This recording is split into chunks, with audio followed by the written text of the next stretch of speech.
তোমার জন্য একটা খুব খারাপ খবর আছে। গভর্নর সাহেব তোমার সাজা ক্ষমা করতে অস্বীকার করেছেন। 11টা খুন করেছো তুমি, 100টা ডাকাতি করেছো, 12টা কিডন্যাপ। অদ্ভুত ব্যাপার, এত সব অপরাধ আর মাত্র একটা সাজা, ডাবল ডেথ পেনাল্টি।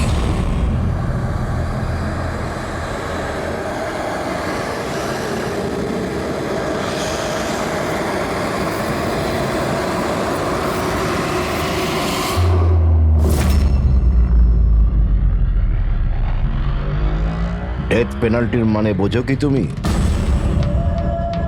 ফাঁসি দেওয়া হবে তোমাকে ঠিক সকাল 4:30টার সময়। কিছু বলার আছে?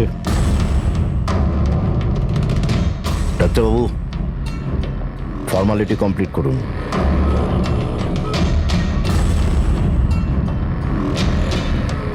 ভয় পাবেন না, এই বাঘকে ভেজা বিড়াল তৈরি করে দিয়েছি আমি। কাজ করুন নিজের।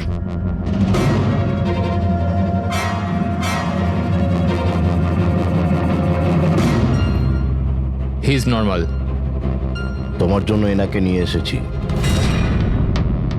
যদি মৃত্যুর সময় ভয় লাগে তাহলে নিঃসংকোচে যা ইচ্ছা জিজ্ঞাসা করতে পারো একে। মৃত্যুকে ভয় পাবেন না, মৃত্যুই তো অন্ত নয়, বরং অল্প বিরাম। 4টে বেজে গেছে, আধ ঘন্টা বাকি আছে, যাওয়া যাক।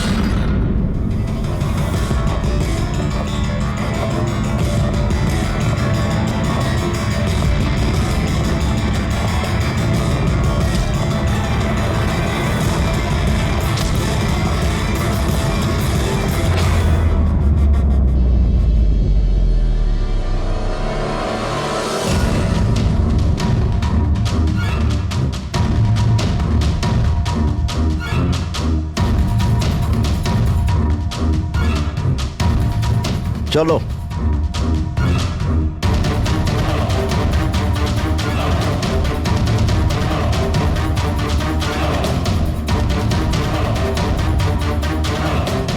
নিজের জীবনের বইয়ের পাতাগুলোকে একটু উল্টাও পাল্টাও, ভাবো কোনো আফসোস আছে তোমার? হয়তো জীবনে তুমি কোনো এমন কিছু কাজ করেছো যেটা তোমার করা উচিত ছিল না। Just think about it.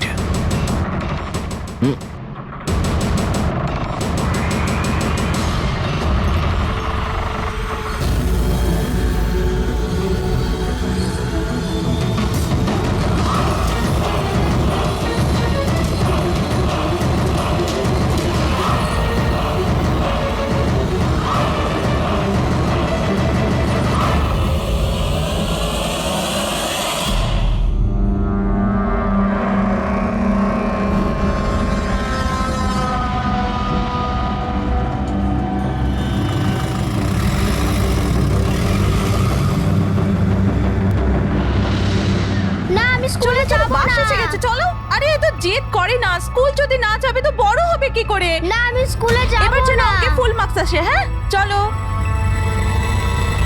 দেখো বাচ্চাটা কত বুদ্ধিমান ছিল, স্কুল যেতে চাইছিল না, কিন্তু মা নিজেই ওকে বিপদে ঠেলে দিল। হ্যাঁ,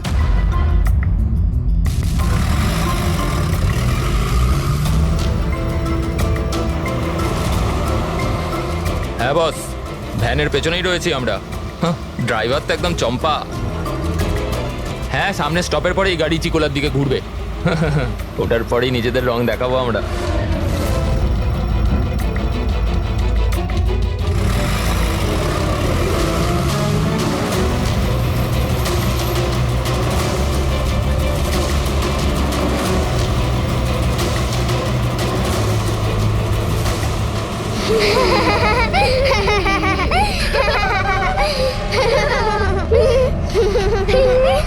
আরে বাচ্চারা, তোমরা বদমাইশি করো না, চুপ করে বসো। লাকি, তুই তৈরি তো? আরে ভাই, আমি তো তৈরি হয়েই জন্মেছি।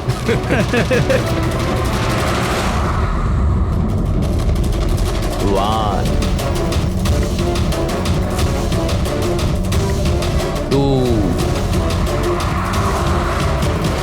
গো।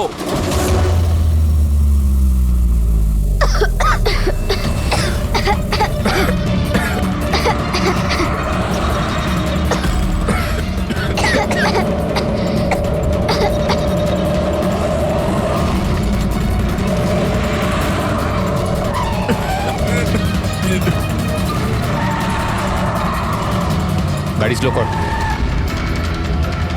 থাম থাম থাম থাম।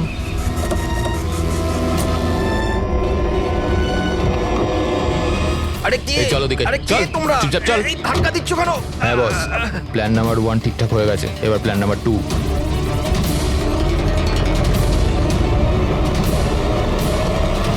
আমাদের বাচ্চা গায়েব হয়ে গেছে। কোথায় গেল আমাদের বাচ্চা? আমাদের বাচ্চা কোথায়? ঠিক আছে, যদি আপনি আমাদের বাচ্চাদের খেয়াল না রাখতে পারেন তাহলে কোনো অধিকার নেই আপনাদের নাম্বার 1 স্কুল বলার। আমাদের আপনারা আমি শুধু আমার মেয়েকে চাই ব্যাস। Please try to understand. আমি বুঝতে পারছি আমাদের ফার্স্ট প্রায়োরিটি হবে আপনাদের বাচ্চাদের আপনাদের কাছে পৌঁছে দেওয়া। আর আপনাদের স্কুল বাসের ড্রাইভার সম্পদ ওর পুলিশ ভেরিফিকেশন করিয়েছিলেন আপনারা? আরে আপনাদেরই তো দায়িত্ব দিয়েছিলাম আমাদের বাচ্চাদের। দেখুন প্লিজ ট্রাই টু আমাদের আন্ডারস্ট্যান্ড। বাচ্চারা সকাল থেকে বাড়ির বাইরে রয়েছে আর আপনারা হয়তো জানেন না যে আমার হাজবেন্ড কত বড় একজন মানুষ। আপনাদের এই গাফিলতির জন্য ও আপনাদের স্কুলে তালা পর্যন্ত লাগিয়ে দিতে পারে। আমি সব বুঝতে পারছি, আপনারা একটু ওইসবে কোনো দরকার পড়বে না। আমি এসিপি প্রদ্যুমান, সিআইডি থেকে। দেখুন, আপনারা চিন্তা করবেন না, আপনাদের বাচ্চাকে পৌঁছে দেওয়ার দায়িত্ব এখন আমাদের। স্যার আমাদের বাচ্চারা কোথায় আছে? সকাল থেকে এনাদেরকে জিজ্ঞাসা করে যাচ্ছে কিন্তু এনারা কিছু বলছেনই না। আরটিওর সঙ্গে আমাদের কথা হয়ে গেছে। ফুটেজ আমরা পেয়েই যাব। একবার যদি এটা জানতে পারি যে শেষবার ওই ভ্যানটা কোন এলাকায় দেখা গেছে, তাহলে কিডন্যাপারদের কাছে পৌঁছানো আমাদের খুব একটা মুশকিল হবে না। স্কুলের প্রিন্সিপাল বললেন যে লাস্ট বাচ্চাটাকে ভ্যান চিকোলা থেকে পিক আপ করে, তাহলে ভ্যানটা হয়তো সামনেই রয়েছে। ম্যাপে কি দেখাচ্ছে? ফুটেজটা দেখো একবার। হ্যাঁ স্যার, ভ্যান চিকোলা থেকে কুরু স্কোয়ারের দিকে গেছে 8:30 নাগাদ। কুরু স্কোয়ার থেকে টিজে রোড থেকে আউলি ফরেস্ট। আউলি ফরেস্ট? তুমি ম্যাপে একবার দেখো তো এই জায়গাটা কোন এরিয়াতে পড়ছে। স্যার এটা কোনো প্রাইভেট রোড। Private road? কতটা লম্বা? এই 11-12 কিলোমিটার। 11-12 কিলোমিটারের প্রাইভেট রোড। ওখানে যাওয়ার পরে ভ্যানটা আবার হাইওয়েতে আসেনি তো? শিওর? 100%। এর মানে হলো ওই ভ্যানটা এখনো ওই ফরেস্ট রোডের প্রাইভেট এরিয়ার মধ্যেই রয়েছে। হতে পারে কিডন্যাপারদের আস্তানা ওখানেই রয়েছে। ফ্রেডি, তুমি ওই ফরেস্টের দিকেই চলো। পৌঁছতে কত সময় লাগবে দেখাচ্ছে? স্যার জিপিএস এর হিসেবে 40 মিনিট। তাড়াতাড়ি চালাও ফ্রেডি, আমাদের কাছে একদম সময় নেই।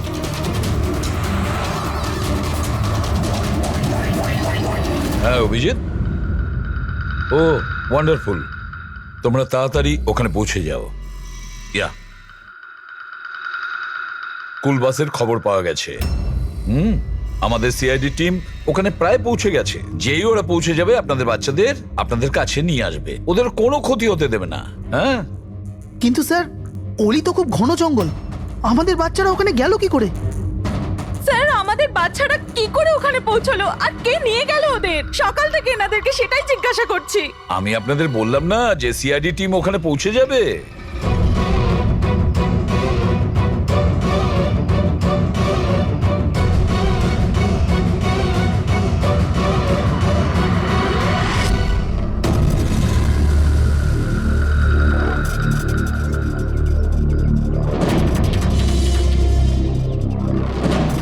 উধাও হয়ে গেল কোথায়?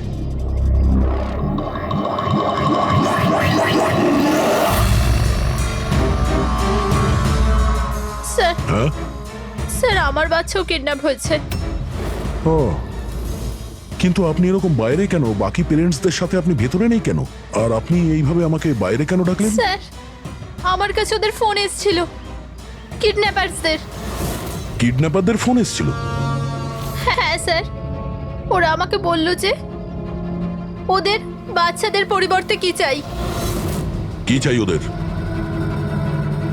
স্যার স্যার ওরা আমাদের ওপর নজর রেখেছে, তো অন্য কোথাও গিয়ে আমাদের কথা বলা উচিত। ম্যাম, আপনি খুব সাহসী ও বুদ্ধিমতীর কাজ করেছেন যে আপনি কিডন্যাপারসদের কথা শোনেননি, আপনি আমাকে বাইরে নিয়ে এসেছেন। বলুন কি বলেছে ওরা? স্যার হ্যাঁ? স্যার ওরা বলল যে বলুন ম্যাম, কি বলেছে ওরা? স্যার ওরা বলল যে ওদের ওদের ওদের কি?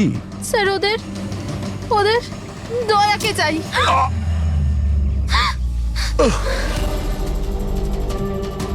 স্যার আমি বাধ্য ছিলাম স্যার। এটা কি করলেন আপনি? স্যার আমার ছেলে কিডন্যাপ।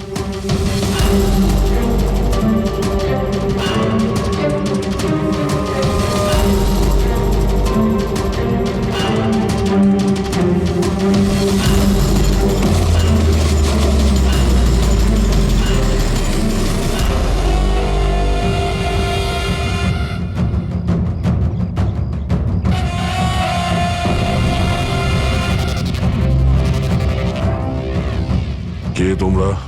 তোমার শুভাকাঙ্ক্ষী।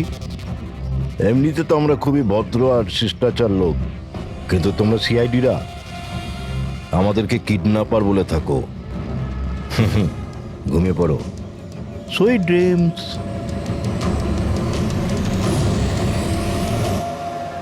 ফ্রেডি সাবধানে, একটু স্লো চালাও। হ্যাঁ ফ্যান আর বাচ্চাগুলো এখানেই কোথাও আছে।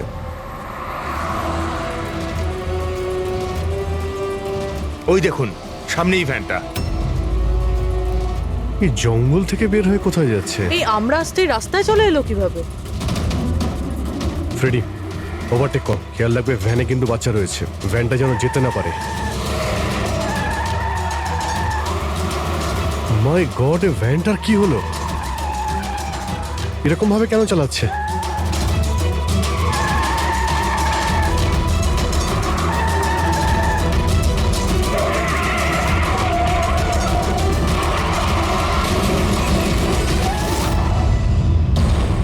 Oh no!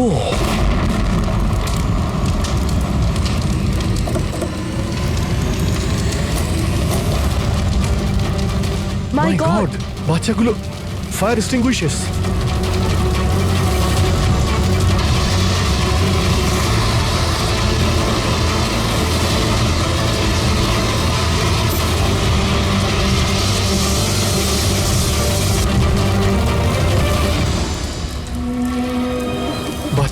বাচ্চাগুলো কোথায়?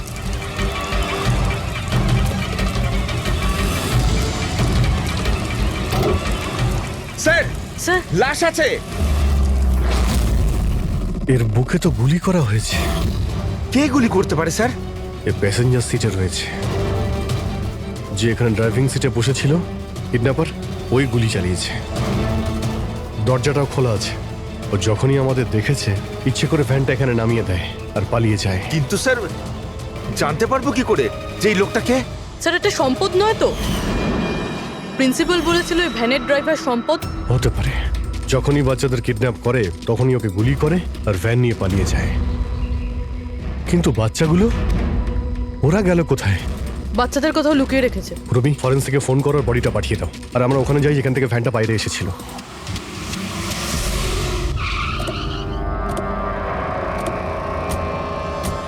এখান থেকে বেরিয়েছিল না ভ্যানটা?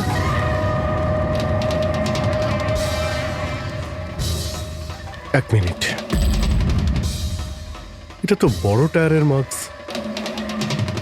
ওই দেখো, এটা ভ্যানের টায়ারের মার্কস, আর এটা এখান থেকে বের হয়। এটা কোনো বড় গাড়ি, ট্রাক নয়তো বাস। স্যার মানে যখন ওই ভ্যানের পিছু নিয়েছিলাম তখন হয়তো কিডন্যাপাররা বাচ্চাদেরকে অন্য গাড়িতে শিফট করে দিয়েছিল, অন্য কোথাও নিয়ে গেছে। খুবই চালাক। আমরা এটা জানতাম যে বাচ্চাগুলো ভ্যানের মধ্যে আছে, এখন জানি না কোথায় আছে, বাসে না ট্রাকে। জঙ্গলের নকশা বের করো। এখান থেকে দুটো রাস্তা যাচ্ছে, একটা জিকে রোড শহরের দিকে আর একটা K70 হাইওয়ে এই দিকে শহরের বাইরে। যদি এই রাস্তা দিয়ে ওরা যায় তাহলে চেকপোস্টে সিসিটিভি ক্যামেরাতে ওদের দেখা যাবে। হ্যাঁ স্যার, যেটা করে বাচ্চাদের কিডন্যাপ করে নিয়ে গেছে। বুঝতে পারছি না কিডন্যাপাররা কি চাইছে। এখন ওদের কোনো কল আসেনি, মানে ওদের ডিমান্ডটা কি? পুরবি একটা কাজ করো, তুমি চেকপোস্টের ফুটেজ চাও, 8টা থেকে 10টার মধ্যে দেখো কোনো বড় গাড়ি ওখান থেকে গেছে কিনা। ততক্ষণ আমি দয়াকে ফোন করি, যদিও কোনো লিড পেয়ে থাকে এই কেসে।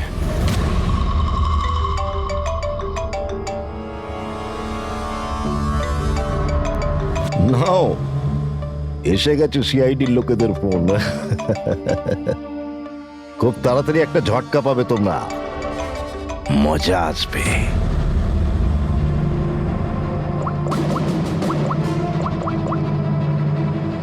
Switch off.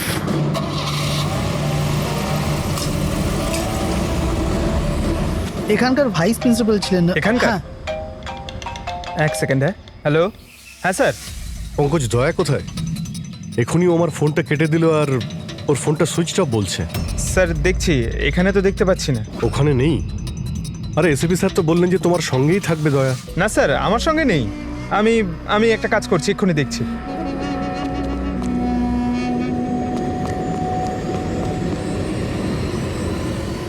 স্যার আমি খুঁজছি কিন্তু এখনো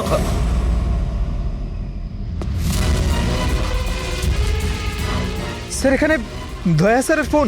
দয়ার ফোন ওখানে মানে কি বলছো? স্যার একদম ফোনটা ভেঙে গেছে স্যার। হোয়াট? স্যার দয়া স্যারের বাইক এখানেই আছে। ওনার কাজ থাকলে উনি বাইক নিয়ে যেতেন। বাইক এখানে রয়েছে, ফোন ভেঙে রয়েছে। কোনো সমস্যা হয়েছে স্যার, আমার মনে হচ্ছে স্যার। দয়ার কিচ্ছু হবে না, কিন্তু দয়া গেল কোথায়? স্যার যতক্ষণে আমরা ব্যুরো পৌঁছবো ততক্ষণে ফুটেজগুলো রেডি হয়ে থাকবে আমাদের ওই কম্পিউটারে। যাক, ভালোই হয়েছে। ওই ফুটেজ থেকে বাচ্চাগুলোকে উদ্ধার করতে পারলে। আরে এই দয়া গেলটা কোথায়? হঠাৎ করে উধাও হয়ে গেল।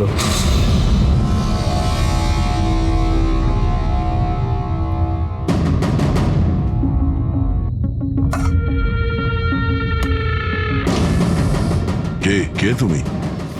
আর আমি এখানে কি করছি? সাব্বাস, ভেরি গুড কোশ্চেন দয়া। এখন এই প্রশ্নটাই তুমি একটু হেসে জিজ্ঞাসা করো। ক্যামেরাতে আছো তুমি, শটটা ভালো দেখাতে হবে তো। কি ঠিক বলিনি? যে ক্যামেরা, ভিডিও, কেন? Video call?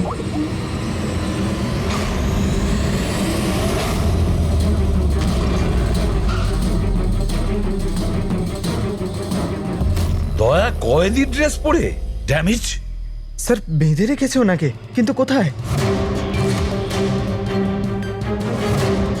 এখনো অবধি তো আপনারা দেখেই ফেলেছেন যে দয়া আমাদের কবজায় আছে, আমাদের জেলে আছে।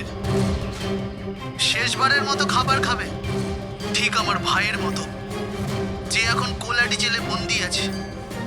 সেও এখন হয়তো শেষবারের মতো খাবার খাচ্ছে, কেননা কাল সকাল 4:30টার সময় ওকে ফাঁসি দেওয়া হবে, শুধুমাত্র তোমাদের সিআইডির জন্য। যদি দয়াকে বাঁচাতে চাও তো প্রথমে আমার ভাইকে বাঁচাতে হবে, না হলে সকাল 4:30টার সময় শুধু আমার ভাইয়েরই ফাঁসি হবে না, বরং সিনিয়র ইন্সপেক্টর দয়াও ফাঁসিতে ঝুলবে। সেই সব কষ্ট, সেই সব যন্ত্রণা আমি দয়াকে দেবো, যেটা এই মুহূর্তে আমার ভাই ভোগ করছে। এবার দয়া বাঁচতে পারবে কি না সেটা নির্ভর করছে তোমাদের উপর। আর হ্যাঁ, ওই নির্দোষ বাচ্চারাও আমার কবজায় আছে। কিন্তু স্যার দয়া স্যার তো স্কুলে ছিল, আর এত সাহস যে স্কুল থেকে তুলে নিল? কোন জায়গা এটা? প্রথমে বাচ্চাদের আর দয়াকে বাঁচাতে হবে, আর তারপরে এদের এমন ভাবে মারবো না যে এদের লাশ দেখে লোকে শিউরে উঠবে। কি দয়া, এবার তো তুমি বুঝতে পেরেছো না যে তোমাকে এখানে আমরা কেন এনেছি? নাও রিল্যাক্স।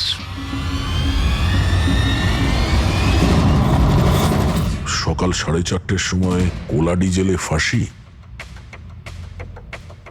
এই ফাঁসি তো দমনের হওয়ার কথা।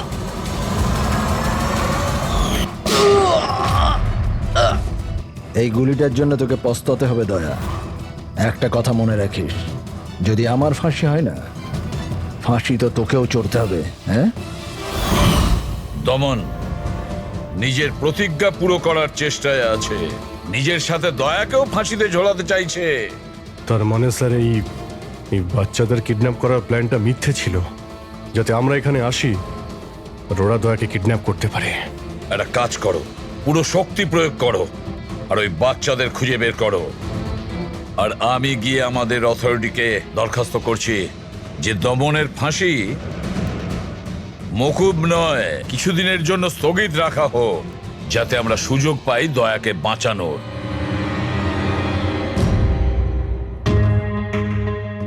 পঙ্কজ, তুমি স্কুলের সিসিটিভি ফুটেজ চেক করো, দেখো শেষবার দয়া কোথায় ছিল, কার সঙ্গে দেখা করেছিল। Okay right sir. ওই চেকপোস্টের ফুটেজ এসে গেছে না? হ্যাঁ হ্যাঁ স্যার। দেখো 8টা থেকে 9টার মধ্যে কতগুলো বড় গাড়ি গিয়েছিল। স্টপ স্টপ, এই ট্রাকটা 8টা বেজে 50 মিনিটে গিয়েছিল। ওকে, তারপরে স্টপ, এই ওয়াটার ট্যাঙ্কার গিয়েছিল 9টার সময়। তারপরে কিছু?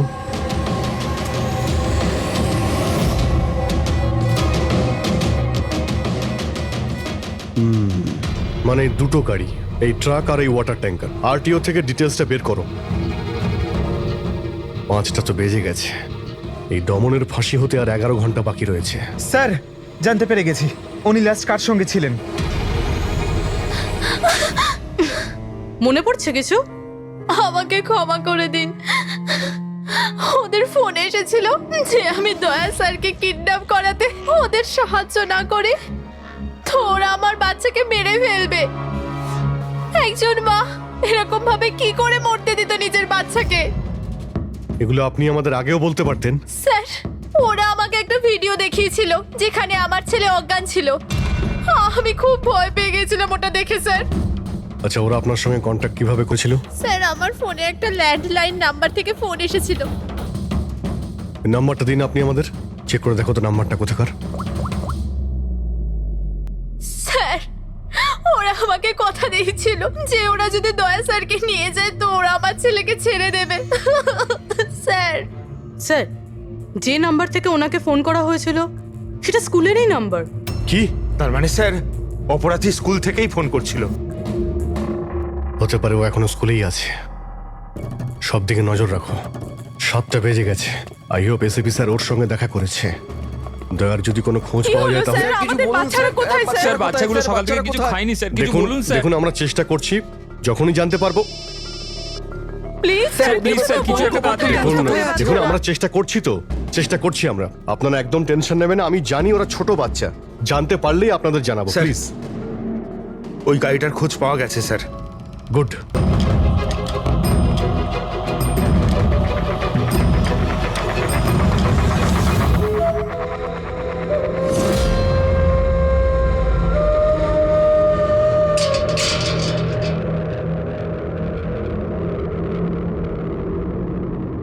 দমন,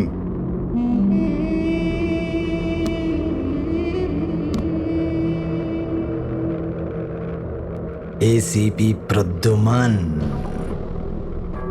এটা আমি সত্যি দেখছি নাকি নাকি কোনো স্বপ্ন দেখছি? আমার মৃত্যুর তামাশা দেখতে এসছো নাকি এসিপি? অপেক্ষা করতে হবে, এখন অনেক দেরি আছে এসিপি। তোমার ফাঁসির রঙ্গতামাশা দেখতে আমি আসিনি, শুধু এটা জানতে এসেছি তোমার এমন কোন ভাই আছে যে জন্ম নিয়েছে, যে নিরীহ বাচ্চাদের আর দয়াকে কিডন্যাপ করেছে, আর তাছাড়াও দয়াকে ফাঁসিতে ঝোলাতে চাইছে সেই সময় যেই সময় তুমি ফাঁসিতে ঝুলবে। বুঝিয়েছিলাম আমি এসিপি, দয়াকে বুঝিয়েছিলাম আমি। এবার যে ভুল করবে তাকে তো পস্তাতে হবে না, যেরকম আমি এখানে ভোগ করছি এসিপি।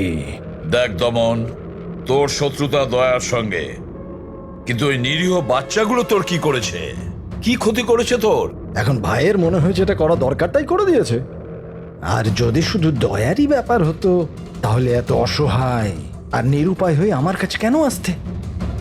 এটা তো ভালো হয়েছে যে বাচ্চারাও আছে, আর আজ ওদের জন্যই এসিপি প্রদ্যুমান দমনের সামনে ঝুঁকে দাঁড়িয়ে আছে।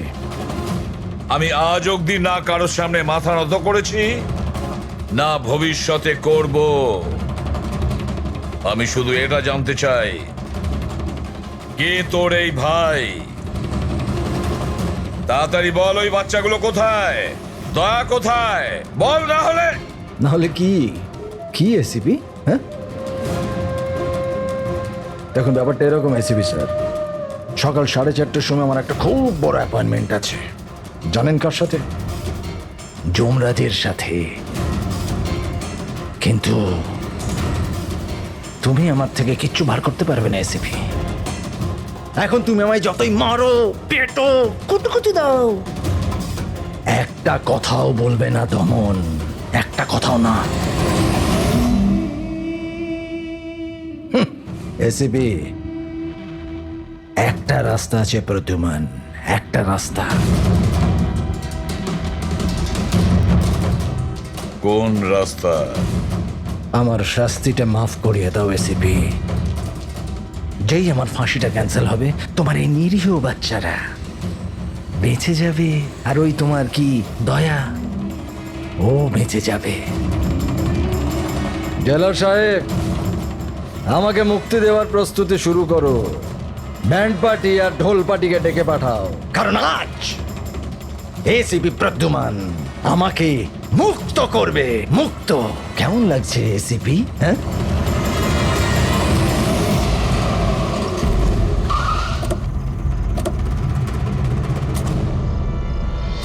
ফ্রেডি, এই ট্রাকটাই তো?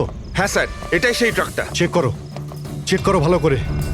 কি হয়েছে? কারা আপনারা? সিআইডি। সিআইডি? কি হয়েছে স্যার? আমরা কি কোনো অপরাধ করেছি স্যার? ট্রাকের মধ্যে কি আছে? এর মধ্যে তো স্যার সবজি আর রেশনের সামগ্রী আছে।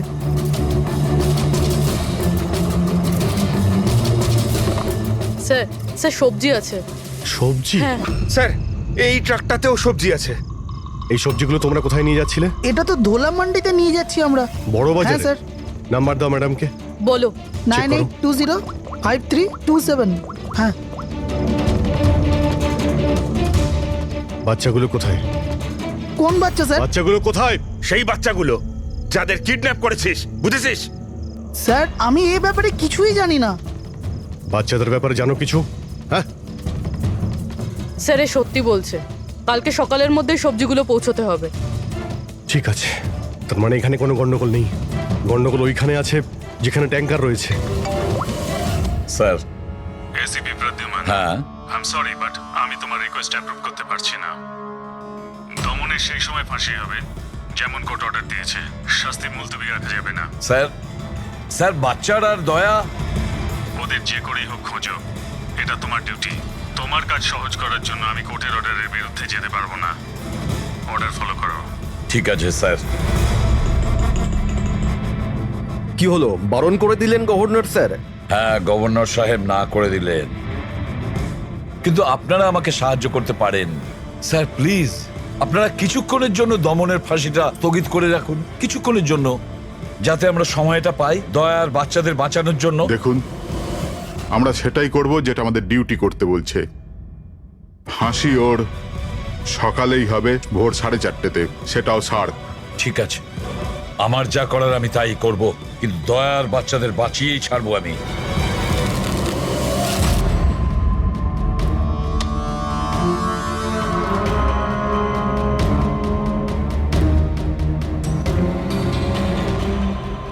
কিরে ভাই, 3টে টেক্কা নিতে তোর কাছে? তাস কেন দেখাবো? বলে দে ভাই, বিল্লা চলে আসবে এক্ষুনি। তারপর দয়াকে ফাঁসি দেওয়ার জন্য আবার তৈরিও তো করতে হবে।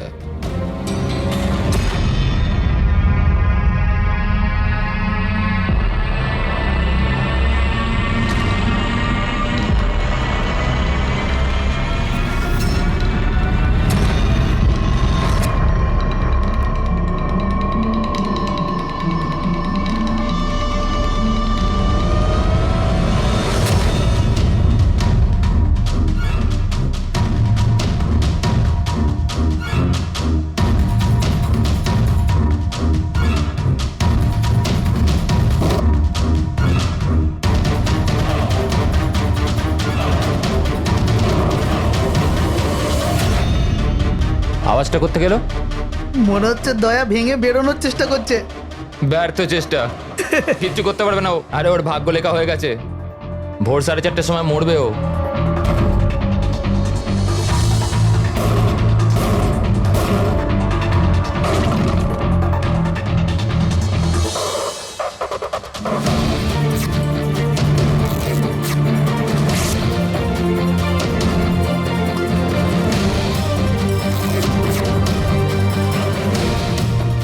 এই আওয়াজ কেন বন্ধ হয়ে গেল?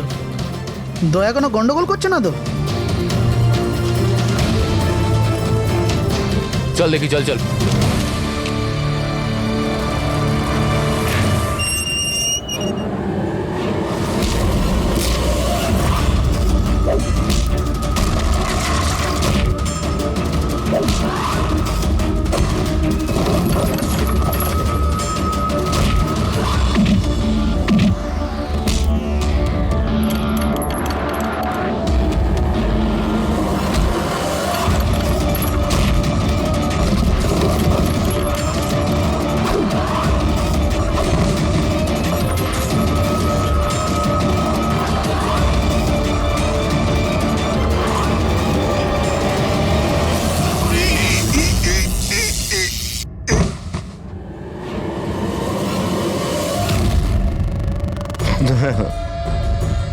কখনো জ্বলন্ত প্রদীপকে নিভতে দেখেছো দয়া?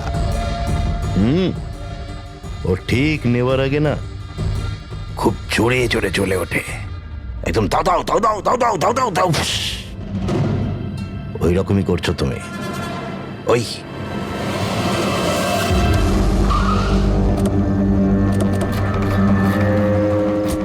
ট্যাঙ্কারটা চেক করো, দেখো বাচ্চাগুলো কোথায় আছে। দেখো কি হলো কি হলো স্যার? বাচ্চাগুলো কোন কোথায়? বাচ্চারা স্যার? কোন বাচ্চাদের কথা বলছেন? মিথ্যে কথা বলবি স্যার না। ট্যাঙ্কারে জল আছে, বাচ্চা নেই স্যার। মিথ্যে বলিস না, বাচ্চাগুলো ছিল এখানে। স্যার স্যার এটাতে কোনো বাচ্চার ওয়াটার বোতল আর স্কুল ব্যাগ আছে। আরে বাচ্চাগুলো কোথায়? মিথ্যে বলবি না, বাচ্চাগুলো কোথায়? বল। সত্যি জানি না স্যার। আরে কি করছেন আপনারা? বাচ্চাগুলো কোথায়? আমরা আরে জানি না ওকে কি স্যার। জিজ্ঞেস করছো? আমাকে জিজ্ঞেস করো। বাচ্চারা দয়া কোথায় আমি জানি। এই,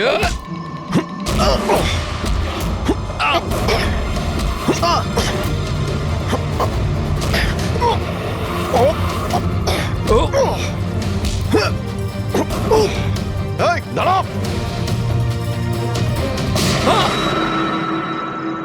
গাড়িতে তোলো একে, এই বলবে দয়া আর বাচ্চাগুলো কোথায় আছে। স্যার স্যার প্লিজ একটু আস্তে চালান না, আমার ভয় করছে। 4 ঘন্টার রাস্তা 2.5 ঘন্টাতে যেতে হবে। চুপচাপ বসে থাক, গাড়ি জোরেই চলবে। স্যার এসব কি বলছেন আপনি? একজনের ফাঁসি আটকাতে আমাদের আইন ভাঙতে হবে? ঠিক কথাই শুনেছো তুমি পঙ্কজ। আর একটা কথা, যখন আমি আইন ভাঙার কথা বলি তখন তার পেছনে কোনো না কোনো কারণ নিশ্চয়ই আছে।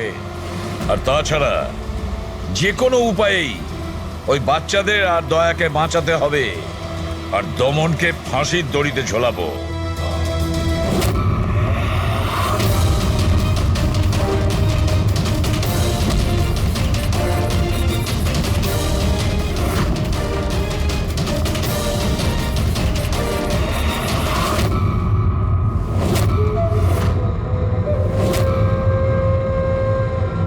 চলো, এটা তো বুঝতে পারলাম যে এসিপি প্রদ্যুমান খুব বড় কেউ কেটা নয়।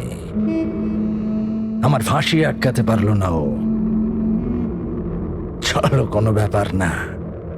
কিন্তু এই ব্যাপারটাতে আমি খুব খুশি যে যে আমার সাথে দয়ারও ফাঁসি হয়ে যাবে এই সময়।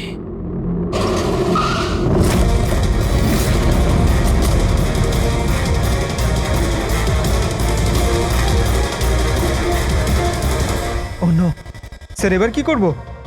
দমনকে তো নিয়ে যেতেও পারবো না আমরা এখান থেকে। না, দমনকে বাঁচাতে হবে আমাদের। ওর ফাঁসি আটকে আমাদের একটু সময় নিতে হবে, যাতে অভিজিৎ দয়া আর বাচ্চাদের বাঁচাতে পারে। কিন্তু ফাঁসিটা আটকাবো কি করে? ট্রান্সফরমার।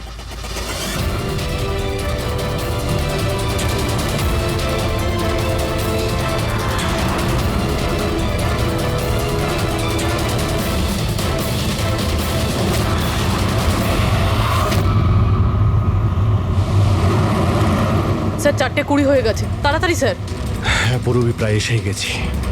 কিরে, বাচ্চাগুলো ওইখানেই আছে তো? আরে স্যার বাচ্চাগুলো ওখানেই আছে যেখানে দয়া আছে।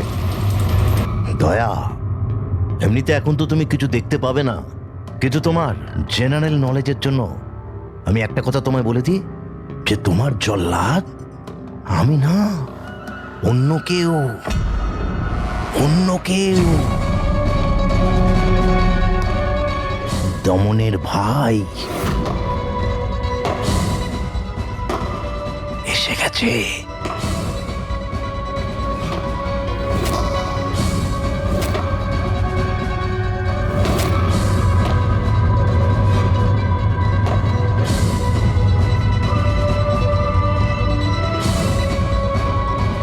ওর মুখ থেকে কাপড়টা সরাও, যাতে ও জল্লাদের মুখটা তো দেখতে পারে।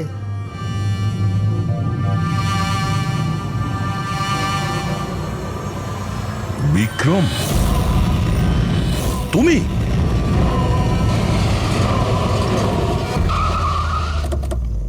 ওকে বের করো। চল চল, বাইরে বের হও। এদিকে আয়। চল। স্যার, বাচ্চাগুলো কোথায়? স্যার এইদিকে এইদিকে। তোমরা বাচ্চাদের কাছে যাও, আমি দয়ার কাছে যাচ্ছি। চল। নিজের ভাইকে খুব ভালোবাসিস তুই না? হ্যাঁ, আমাকে দমনের কষ্ট, ওর মতো মৃত্যু দিতে চাইছিলি তুই না? কিন্তু আফসোস, তোর এই উদ্দেশ্যকে সফল হতে দেব না আমি। কারণ আজকে আমার মৃত্যুর দিন নয়। তোমার সেন্স অফ হিউমার বড় ভালো দয়া। মৃত্যু তোমার মাথার ওপর আর জোকস করছো। আরে কে তোমাকে এখানে বাঁচাতে আসবে? আসবে না, এসে গেছে সিনিয়র ইন্সপেক্টর অভিজিৎ, তোর বাপ। আজ দয়ার মৃত্যুর দিন নয়। একদম এগোবে না, তাহলে আমি কিন্তু ডিপার্টমেন্টে টেনে দেবো। বন্দুক নিচে রাখো। তুই কেন এত রেগে যাচ্ছিস? আমি জানি যে দমন তো দাদা নয়, তাও তুই এসব কেন ভাইয়ের থেকেও করছিস? বড় কিছু ও আমার। রাস্তা থেকে কুড়িয়ে নেই অনাথকে মানুষ করেছে, ভালো শিক্ষা দিয়েছে। এই অপরাধে দুনিয়া আমাকে আসতে দেয়নি। যদি আমি আমার ভাইকে বাঁচাতে নাও পারি না, তাহলে এই দয়াকে মেরে আমি ওর বদলা নেব। কিন্তু এসবের জন্য বাচ্চাদের কিডন্যাপ কেন করেছিস? তোমাকে ফাঁসানোর জন্য। আমি বাচ্চাদের জলের বোতলে গ্যাস ভরে দিয়েছিলাম যাতে ওরা অজ্ঞান হয়ে যায়, আর তারপর আমি মায়াকে পাঠালাম তোমাকে বাইরে আনার জন্য। সব কিছু আমার হিসেবেই চলছিল।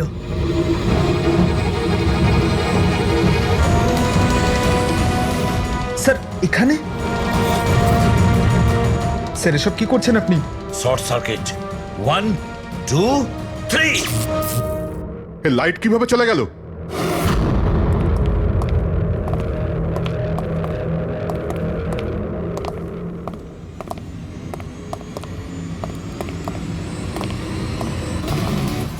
এসিপি প্রদ্যুমান, তো এসব আপনি করেছেন? হ্যাঁ জেলার সাহেব। গুলুন্ডি জেলের কারেন্ট অফ হয়ে গেছে, আর তাই দমনের ফাঁসি এখনো হয়নি। তোর শত্রুতা আমার সঙ্গে না, তাহলে আমাকে মেরে দে। ওই বাচ্চারা তোর কি ক্ষতি করেছে? বাচ্চাদেরকে বড় ভালোবাসো না তুমি? তোমার চোখের সামনে এই বাচ্চাগুলোকে এক এক করে যন্ত্রণা দিয়ে মারবো। যাও বাচ্চাদের নিয়ে এসো। নড়বে না। এইদিকে এদিকে, ফার্স্ট রুম।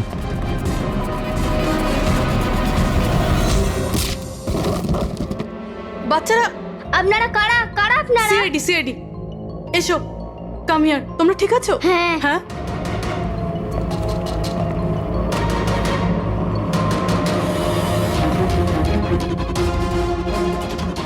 বাচ্চারা কোথায় চলে গেল?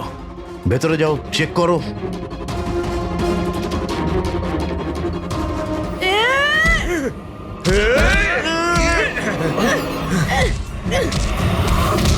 তুমি তোমার জীবনে নিরীহ লোকেদের অনেক প্রাণ বাঁচিয়েছো না দয়া?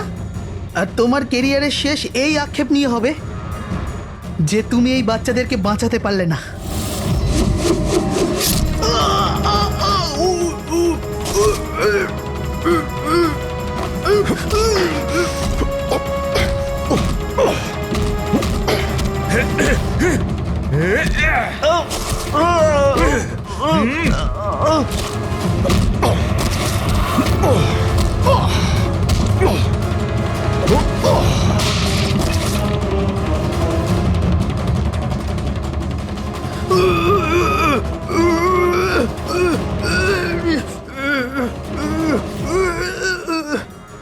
না বলে কোথায় চলে গিয়েছিলে? আমরা খুব টেনশনে ছিলাম। প্রত্যেকবার এরকমই করো। তোমরা আছো না, আমার কিচ্ছু হতে পারে না। ফ্রেডি, বাচ্চাগুলো? হ্যাঁ স্যার, সব কটা বাচ্চাই ঠিকঠাক আছে। ওঠ, কি বলেছিলাম তোকে? আজ না আমি মরবো, না বাচ্চাদের কিছু হবে।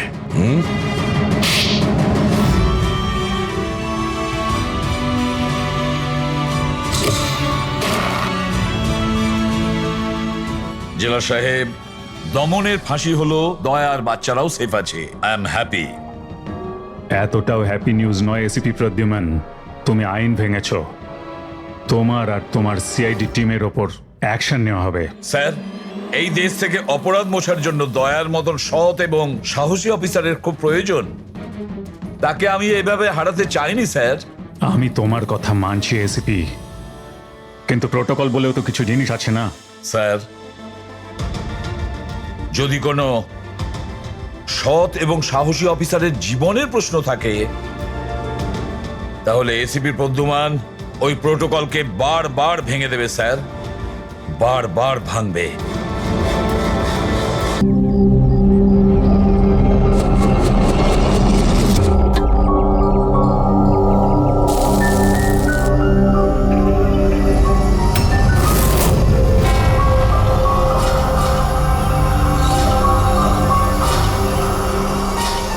কি হলো? বুঝলি সিদ্ধার্থ, এটা ভেবে অবাক লাগছে যে এতক্ষণ সময় হয়ে গেল আর কেউ আমাদের ওই ব্যাপারে কিচ্ছু জিজ্ঞেস করলো না।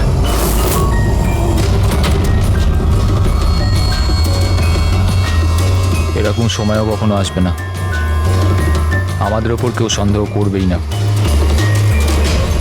কাশিয়া, খাবার কি তৈরি হবে না আজ? হ্যাঁ ব্যাস 5 মিনিট, অলমোস্ট ডান, রেডি হচ্ছে, ব্যাস হয়ে গেছে। বিক্রম, কেমন? আমি সিদ্ধার্থকে অনেকবার জিজ্ঞাসা করলাম যে তুমি হঠাৎ রে আর বিক্রমের সাথে 2 সপ্তাহের জন্য ছুটিতে কেন গিয়েছিলে, কিন্তু ও বলেছিল যে বিজনেসের ব্যাপার। আমার বিশ্বাস হচ্ছে না একটু। তা আশা, তুই বিক্রমকে জিজ্ঞাসা করেছিস? হ্যাঁ, জিজ্ঞাসা করেছিলাম, তার এই উত্তর দিল। ও তোকে আবার মেরেছে? তাশা, তোর এটা মনে হচ্ছে না যে বিক্রম মরে গেলে ভালো হয়?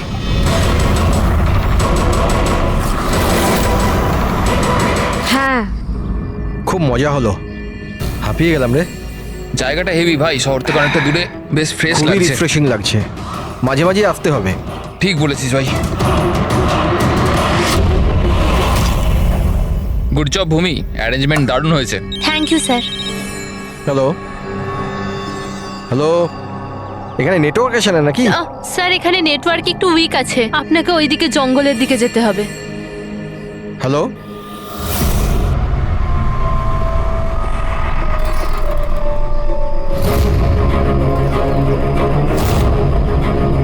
হ্যালো,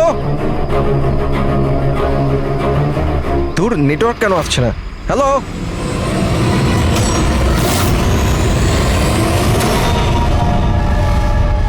নীলম, তুমি?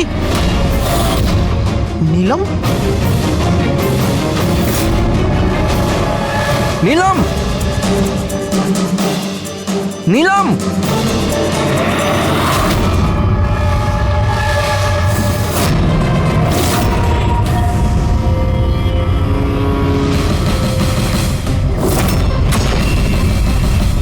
বিক্রম! এখানে নিলামকে কে ডেকেছে? বিক্রম? ও কেন ডাকতে যাবে? কিন্তু ও এখানে কি করে এলো? ওই দেখো নীলম! নিলাম!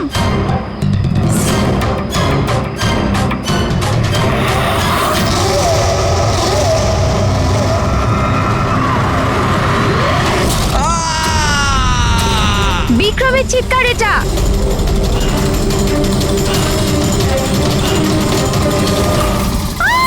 বিক্রম!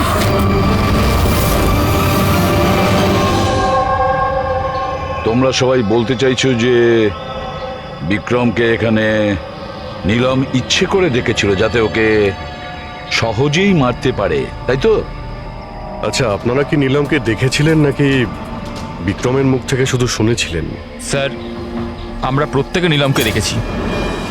আর ও হালকা নীল রঙের লম্বা ড্রেস পরেছিল। আচ্ছা, এই নীলম কে? আর ও এখানে কি করে এলো? আচ্ছা, ও কি জানতো যে আপনারা এখানে ছুটি কাটাতে আসছেন? স্যার, নীলম আমাদের প্রত্যেকেরই কমন ফ্রেন্ড, আর 2 মাস ধরে তো নীলমের সাথে আমাদের কোনো যোগাযোগই ছিল না। আচ্ছা, আর তার আগে? স্যার ওই 2 মাস আগে ওই আমাদের আর নীলমের মাঝে কিছু প্রবলেম হয়েছিল। ওর পরে নীলমের সাথে আর কোনো যোগাযোগ নেই স্যার। হ্যাঁ স্যার, আজ বিক্রমের মুখে নীলমের নাম শুনে আমরা সব অবাক হয়ে গেছিলাম। আপনি তো এখানকার কেয়ারটেকার, আপনি তো খুব ভালোভাবে জানবেন যে এখানে কে এসেছিল আর কি কারণে এসেছিল। একদম ফাঁকা জায়গা স্যার, যে কেউ যেতে আসতে পারে। ভূমি, তুমি বিক্রমকে জঙ্গলে পাঠিয়েছিল তো ফোনে কথা বলার জন্য? স্যার কারণ ওখানে নেটওয়ার্ক খুব উইক থাকে, তার জন্য। চাইলে আপনারা নিজেরা চেক করে দেখতে পারেন। ঠিক আছে, বিক্রমকে ফোন কলটা কে করেছিল সেটা যদি একবার জানতে পারি তাহলে ঠিক জানতে পারবো যে এখানে কি হয়েছিল আর করেছিল কে।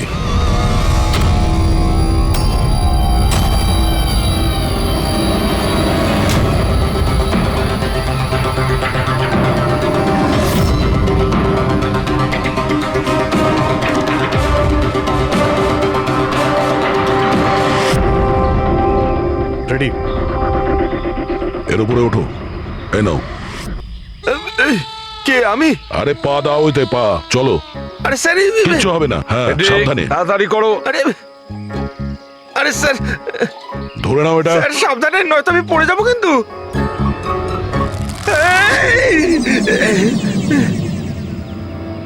স্যার, এরা হয়তো মেয়েটার নাম বলছে, কিন্তু এদের কথায় বিশ্বাস করা একটু মুশকিল। বিক্রমের ওজন প্রায় 70 থেকে 80 কিলো হবে। একটা মেয়ে ওকে কুড়ুল দিয়ে মারার পরে ওর লাশটাকে ফাঁসিতে ঝুলিয়ে দেয়। অদ্ভুত মনে হচ্ছে না স্যার? নীলম? এই নীলমটা আবার কে? কি উদ্দেশ্য থাকতে পারে তার? স্যার বিক্রমের কাছে একটা আননোন নাম্বার থেকে ফোন এসেছিল।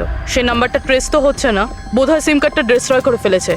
হ্যাঁ স্যার, ওই ভূমি কেয়ারটেকার, ওর আচরণও কেমন যেন সন্দেহজনক। ঠিক আছে, দেখা যাক। নিলামের সঙ্গে দেখা করি আগে। এক্সকিউজ মি, এটা কি নিলামেরই বাড়ি? হ্যাঁ, এটা নীলমেরই তো বাড়ি, আর আমি ওর মা হই। আপনারা কারা? আমরা সিআইডি থেকে। সিআইডি? বলুন কি ব্যাপার? অ্যাকচুয়ালি পিনাকি ওয়েস্টে একটা ফার্ম হাউস আছে, সেখানে খুন হয়েছে।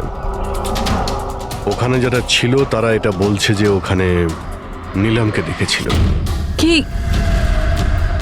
তাহলে আপনারা এটাই বলতে চান যে নীলম কাউকে খুন করে দিয়েছে, আর আপনারা ওর বাড়িতে ওর সাথে দেখা করতে এসেছেন? হ্যাঁ। নীলম কোথায়? আসুন আমার সাথে। কোথায়? আপনারা নীলমের সাথে দেখা করতে চান না? আসুন, আমি দেখা করাচ্ছি নীলমের সাথে।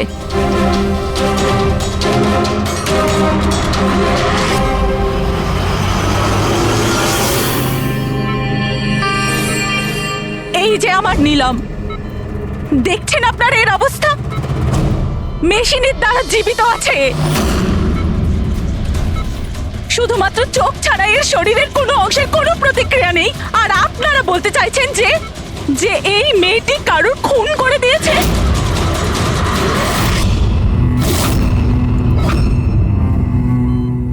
খুন করেছে আমার দিদি?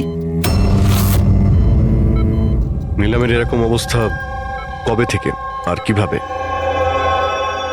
গত মাস থেকে। ওর সেই গাড়ি অ্যাক্সিডেন্ট হয়েছিল, তারপর। এই অ্যাক্সিডেন্ট হলো কি করে? মানে কেউ এসে ধাক্কা মেরেছিল না গাড়ির ব্রেক ফেল হয়ে গেছিল? ওই নীলম নেশা করেছিল। আপনারা কারা? আর এসব কি হচ্ছে? আমরা সিআইডি থেকে এসেছি। সিআইডি? দেখুন ডক্টর, ওর খুব কাছের বন্ধু বিক্রম, যাকে কেউ নৃশংসভাবে হত্যা করেছে। আর ওখানে যারা ছিল তাদের বক্তব্য হলো এও নাকি ওখানে উপস্থিত ছিল। This is not possible. এটা হতে পারে না। ওরা সবাই মিথ্যে কথা বলছে। বিক্রম আর ওর বন্ধুরা একেবারেই দিদির বন্ধু নয়, বিজনেস পার্টনার ছিল। চিট করেছে ওরা দিদিকে, ঠকিয়ে বিজনেস থেকে আলাদা করে দিয়েছে। ভালোই হয়েছে, ওই 3 জন চিটারের মধ্যে একজন মারা গেছে। খুব ভালো হয়েছে। আমাদের কাছে 5 জন আই উইটনেস আছে, প্রত্যক্ষদর্শী, যারা ওকে ওখানে ঘটনা ঘটার সময় দেখেছিল। আপনি বলতে চাইছেন ওর অবস্থা খুব শোচনীয়? দেখুন, আপনার কথা শুনে আমি খুব অবাক হয়েছি। নীলম সেই অবস্থাতেই নেই যে কোনো মুভমেন্ট করতে পারে। ও নিজের ইচ্ছায় একটা আঙুলও নাড়াতে পারবে না। হ্যাঁ, এটা ঠিক যে ও আমাদের দেখতে পারে, আমাদের শুনতে পারে, আমাদের বুঝতে পারে, কিন্তু এর থেকে বেশি কিছু নয়। ও যে কিছুটা করতে পারছে সেটা আমাদের দেওয়া স্টিমুলেশনের জন্য। মানে আমরা কন্টিনিউয়াসলি ওর ব্রেন ম্যাপিং করছি, ওর মস্তিষ্কের অবস্থার প্রোগ্রেস দেখার জন্য। এটা জানার জন্য যে নীলমের শোনার, দেখার, শোয়ার আর স্পর্শ অনুভব করার কতটা ক্ষমতা আছে, যাতে ওর রিকভারি তাড়াতাড়ি হতে পারে। কিন্তু নীলম শুধু মিউজিক আর ফ্রেগ্রেন্স, তার মানে সুগন্ধতে রিয়্যাক্ট করছে, কারণ ওর মস্তিষ্ক এইসব জিনিসে রেসপন্ড করে। নীলম এই মুহূর্তে একটা প্রাণহীন ফার্নিচারের মতো। ও এখান থেকে নড়তেই পারবে না, কারণ মার্ডার কি করে করবে? বিক্রম নীলামকে দেখেছিল আর ওর পিছু নিয়েছিল। রে, সিদ্ধার্থ আর তাশিয়া, মনিকাও দেখেছিল। এতজন দেখেছে, সবার ভুল হতে পারে, এটা কি করে সম্ভব? কিন্তু নীলমের এই অবস্থা তো আমরা দেখছি স্যার। দেখুন ডক্টর, আপনাদের হসপিটালের গেট থেকে শুরু করে এই পুরো হসপিটালের সিসিটিভি ফুটেজ আমি দেখতে চাই। সরি স্যার, গত সপ্তাহে সিসিটিভি ক্যামেরা খারাপ হয়ে গেছে, কোনো ফুটেজ তো নেই আমাদের কাছে। এখন ডক্টর, একটা কথা মনে রাখবেন যে যদি এটা প্রমাণ হয় যে নীলামি ক্রাইম সিনে ছিল, তাহলে আপনার লাইসেন্স ক্যান্সেল হতে পারে।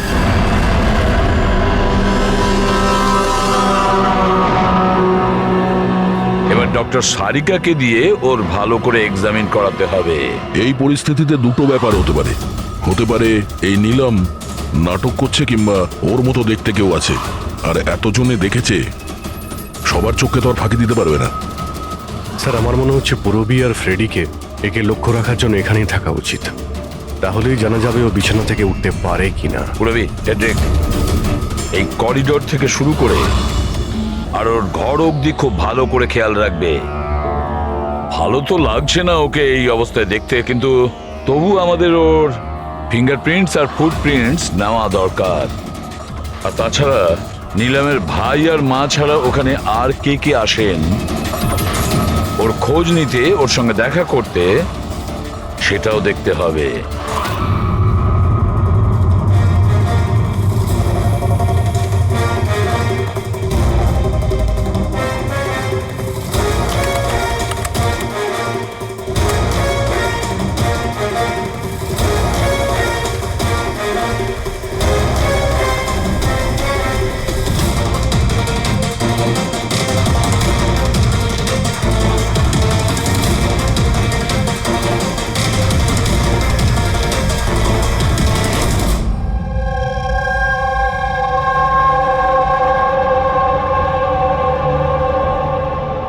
আপনারা সবাই তো নীলামের প্রতিবেশী, তাহলে আপনারা তো অবশ্যই জানবেন যে নীলামের কি কোনো যমজ বোন আছে? না স্যার।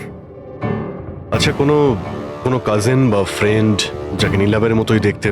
স্যার, নীলমকে আমরা ছোট থেকে দেখছি, অনেক বছর ধরে চিনি ওদের পরিবারকে। নীলমের কোনো বোন নেই, শুধু একটা ভাই আছে। আচ্ছা আচ্ছা রাজু, তুমি তো অনেক বছর ধরে এখানে কাজ করছো, তুমি নিশ্চয়ই জানবে। স্যার, নীলম দিদির আত্মীয়দের দেখেছি আমি, ওনার বন্ধুদেরকে আমি চিনি, কিন্তু স্যার এমন কেউ নেই যাকে নীলম দিদির মতো দেখতে।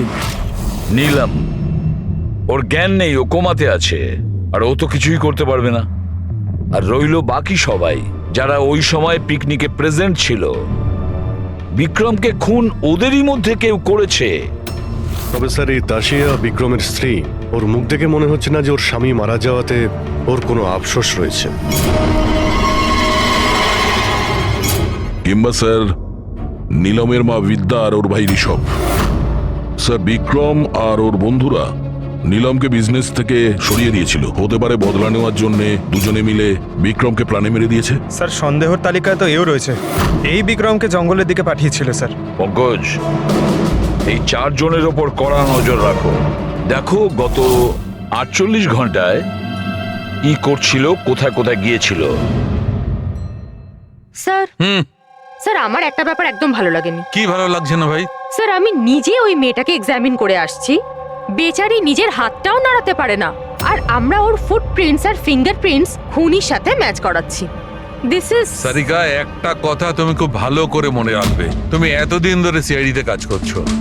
সিআইডির কাজে কোনো ইমোশনের জায়গা নেই। এখানে সবাইকে সন্দেহ করতে হয়। মনে রেখো, ওই মেয়েটাকে 5জন লোক ওখানে দেখেছে, বুঝলে? ইমোশনের কি আছে? এক কাজ করো, এই সব ফিঙ্গারপ্রিন্টস যেগুলো পূরবী আমাদের এনে দিয়েছে, আর ওই দড়ি থেকে, কুড়ুল থেকে যে ফিঙ্গারপ্রিন্টস আমরা পেয়েছি, ওগুলো আমি সেভ করেছি। একটু ম্যাচ করে দেখো যদি কিছু পাওয়া যায়।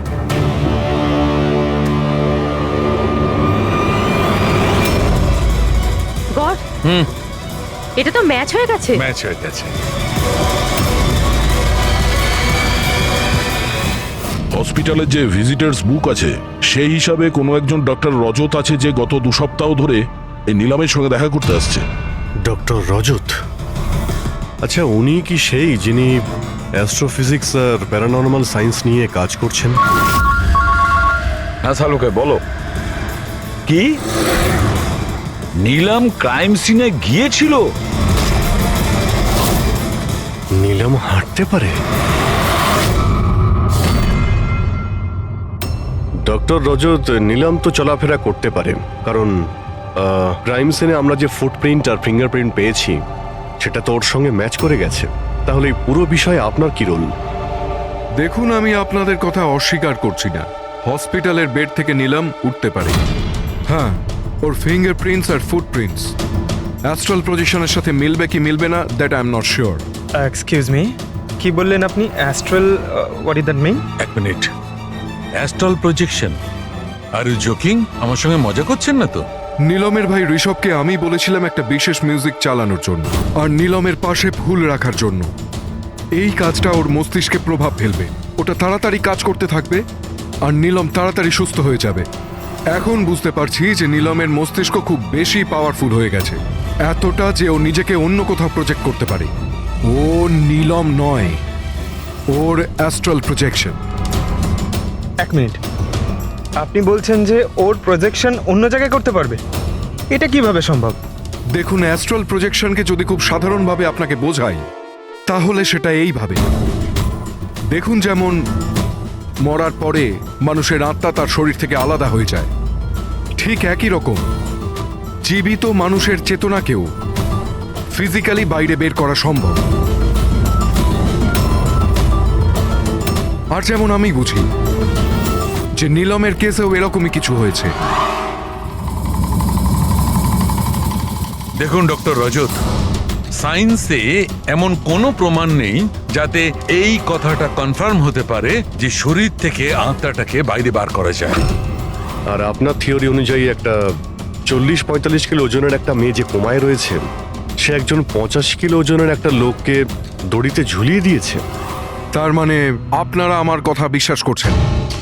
তাহলে আপনারাই বলুন, এক হাত পায়ে অক্ষম মেয়ে যে হাসপাতালের বেডে পড়ে আছে, সে একই সময় দুটো আলাদা আলাদা জায়গায় কিভাবে থাকতে পারে? থ্যাংক ইউ ভেরি মাচ, সেটা আমরা খোঁজ নিয়ে নিচ্ছি।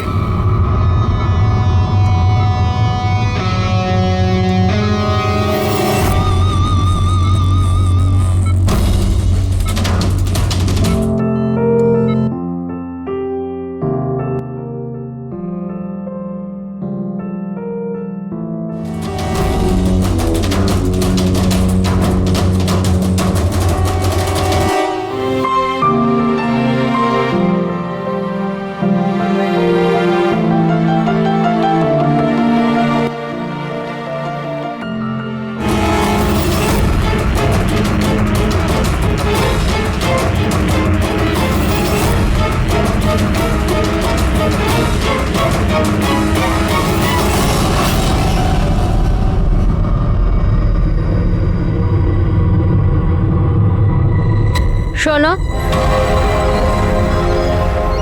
আমি তোমাকে কিছু বলতে চাই।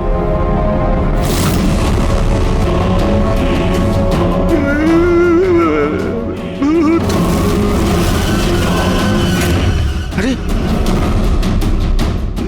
এই মাত্র তো ছিল।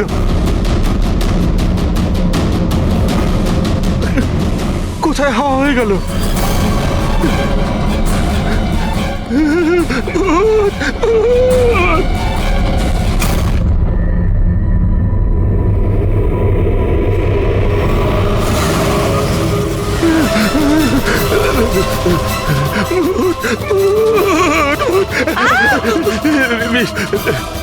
ওখানে ভূত। কোথায়?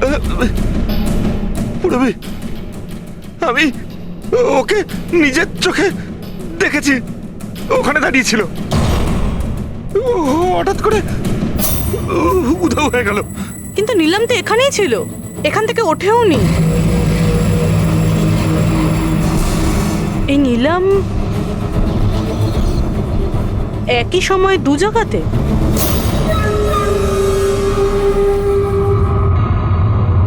স্যার, আমি নিজের চোখে দেখেছি নীলমের আত্মা দাঁড়িয়েছিল এই করিডোরেই। স্যার, ওর রুমেই ছিল। ঋষভ মিউজিক অন করে ফুল রেখে শুতে চলে গেছিল। এরকম প্রথমবার হয়নি স্যার, আমি দেখেছি। স্যার, ওর বডি এখানেই থাকে আর ও বাইরে ঘুরে বেড়ায়। দেখলেন, আমি আপনাদের আগেই বলেছিলাম মিউজিক আর ফুলের জন্য ওর নার্ভের সক্রিয়তা বেড়ে যায়, আর সেই অবস্থায় ওর আত্মা শরীরের বাইরে চলে যায়। Astral projection. Astral projection? হ্যাঁ। ঋষভ, ভেতরে যাও, গিয়ে মিউজিক চালাও। যেটা তুমি তোমার বোনকে শোনাও, আর ওই ফুল সেটাও রাখো। হ্যাঁ স্যার। এবারে দেখবো।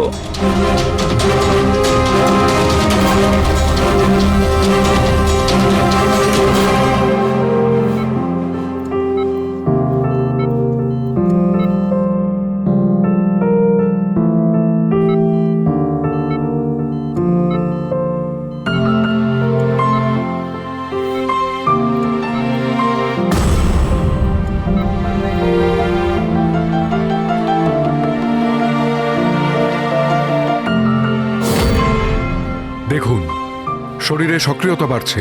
আমি আপনাকে বলেছিলাম না আমি ভুল বলিনি? ঠিক আছে ডক্টর, ওর আঙ্গুলটা নড়াচড়া করছে, কিন্তু ওর অ্যাস্ট্রাল প্রজেকশন কোথায়? শুধু তো আঙ্গুলের রিয়াকশন দেখছি। তাহলে কি পুরো হসপিটালেই ওর আঙ্গুলের ছাপ খুঁজে বেড়াবো? যদি ওর আত্মা ওর শরীর থেকে বেরিয়ে অন্য কোথাও যায়, তাহলে ওর ফুটপ্রিন্ট আর ফিঙ্গারপ্রিন্টও সাথে নিয়ে যায়, তাই না? দেখুন, আপনাকে বুঝতে হবে, নীলমের আত্মা আপনার অর্ডারে তার শরীর ছেড়ে বাইরে আসবে না। এটা নিজে থেকেই স্বেচ্ছায় আসবে। ও প্লিজ ডক্টর, আপনার এই সায়েন্সের কথাবার্তা আমাদের মাথাতেই ঢুকছে না। এই কেসটা আমরা সলভ করব, বুঝেছেন? আপনারা আমার কথাকে বিশ্বাস করুন। এক্সকিউজ মি, আসুন। দেখুন দেখুন নীলমকে। ওর অবস্থা দেখে আপনাদের মনে হচ্ছে যে হসপিটাল থেকে বাইরে বেরিয়ে ও কাউকে মার্ডার করতে পারে? হ্যাঁ স্যার, আমরা প্রত্যেকে ওকে দেখেছিলাম। ওটা নীলমই ছিল, আর আমাদের কোনো ভুল হয়নি স্যার। 1 মাস হয়েছে তোর অ্যাক্সিডেন্টের। এটা হতেই পারে যে অভিনয় করছে, হাঁটাচলা করতে পারে। সিদ্ধার্থ, ও সত্যি বেড থেকে নড়াচড়া করার অবস্থায় নেই। তাহলে ওটা কে ছিল যাকে আমরা ওখানে দেখেছিলাম? ওই দেখো নীলম। স্যার, আমি বলেছিলাম না নীলমের আত্মা ওর শরীর থেকে। Thank you very much. আপনি আমার ওদিকে গিয়ে বসুন। আপনারাও প্লিজ ওদিকটা গিয়ে বসুন। প্লিজ ওদিকটা গিয়ে বসুন। স্যার, এর আঙুল আর পায়ের ছাপ ম্যাচ কিভাবে হতে পারে? হতে পারে যদি কেউ নীলমের ফিঙ্গারপ্রিন্টস আর পায়ের ছাপ ক্রাইম সিনে ছেড়ে আসে তবে। কি হলো স্যার? একটা কথা আমার মাথায় ঘুরছে।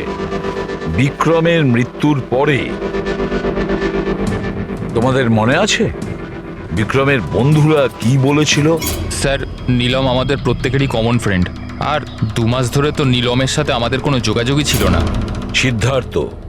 সিদ্ধার্থ কি করে জানলো যে নীলমের অ্যাক্সিডেন্ট 1 মাস আগে হয়েছিল? 1 মাস হয়েছে তোর অ্যাক্সিডেন্টের। হাঁটাচলা করতে পারে, এটা হতেই পারে যে অভিনয় করছে। সিদ্ধার্থ, রে, দাসিয়া, মনিকা আর ভূমি, এদের সবাইকে বিউরোতে নিয়ে এসো। সিদ্ধার্থ,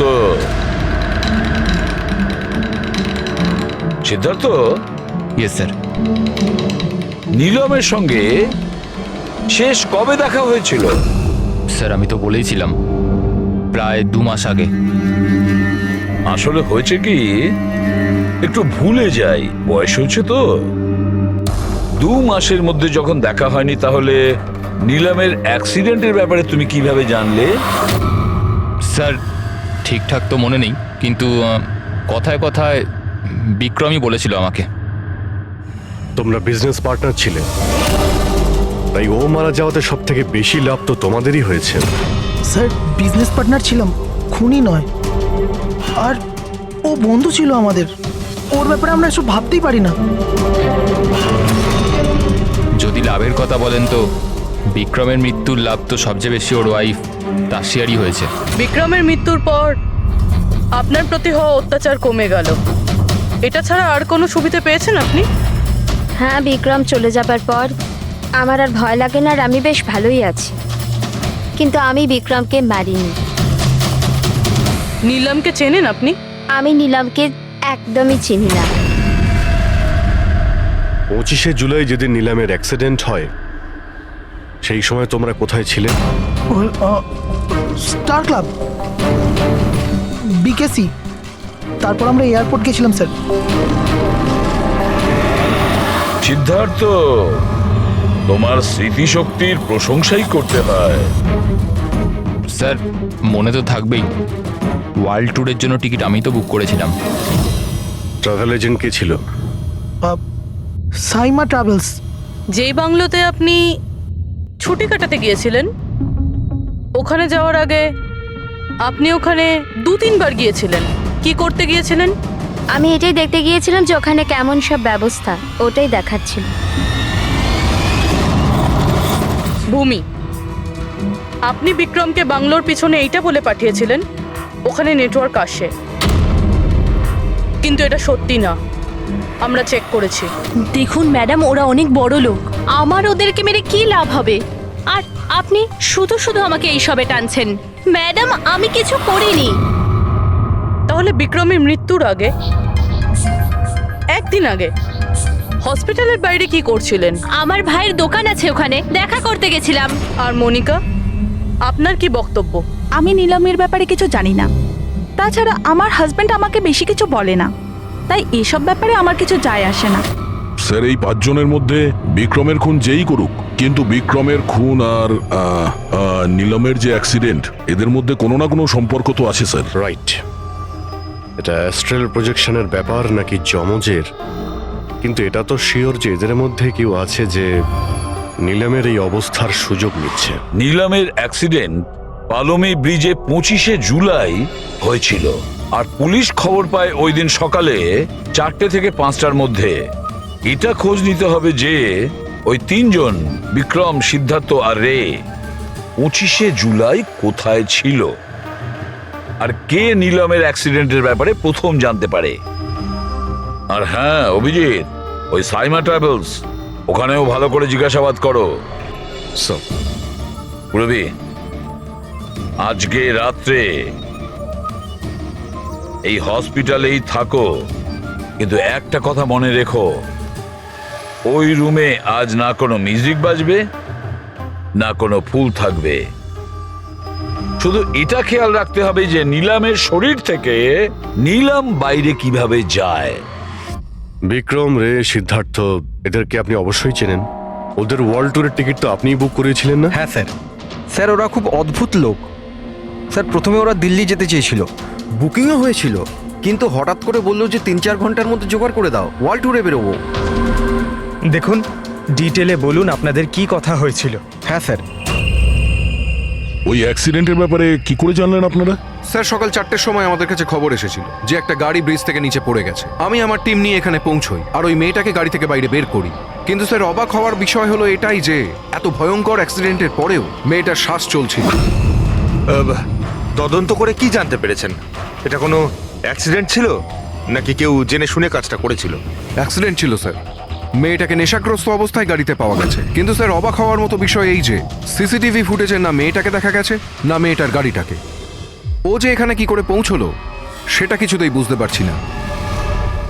আচ্ছা, অ্যাক্সিডেন্ট তো 1 মাস হয়ে গেছে, কিন্তু এর ফুটেজ তো পেয়ে যাবো। একটা কাজ করো, এই 24 জুলাইয়ের রাতে ক্লাব ভিস্টা থেকে এয়ারপোর্ট যাওয়ার মধ্যে যতগুলো সিসিটিভি ক্যামেরা আছে সবগুলোকে চেক করো। আর হ্যাঁ, ওই হাইওয়েরও নিয়ে নাও যেটা পুলমি ব্রিজের দিকে যায়, যেখানে নিলামের কারের অ্যাক্সিডেন্ট হয়েছিল। স্যার 25শে জুলাই রাতে বিক্রম স্যার ফোন করেছিল। স্যার উনি বললেন যে ওনারা তিনজনে ওয়ার্ল্ড ট্যুরে যাবেন, এই জন্য নেক্সট ফ্লাইটেই টিকিট বুক করে দিতে।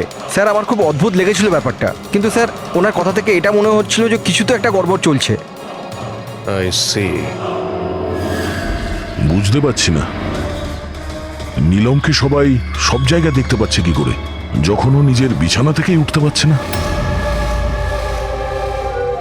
হ্যাঁ স্যার, আমি এখানেই আছি, আর নীলমও আমার চোখের সামনে আছে, ওইভাবে বিছানায় শুয়ে। আর এই নীলমের মতন দেখতে মেয়েটাকেও দেখতে পাইনি, সব কিছু নর্মাল। কামন ইয়ার মনিকা, তোমার কি মনে হয় বিক্রমের মৃত্যুর পর নীলম আমাকে আর রেকে মেরে দেবে? আরে রিল্যাক্স ইয়ার, রে আমার সাথেই আছে, কিচ্ছু হবে না, আমরা বাড়িতেই আসছি।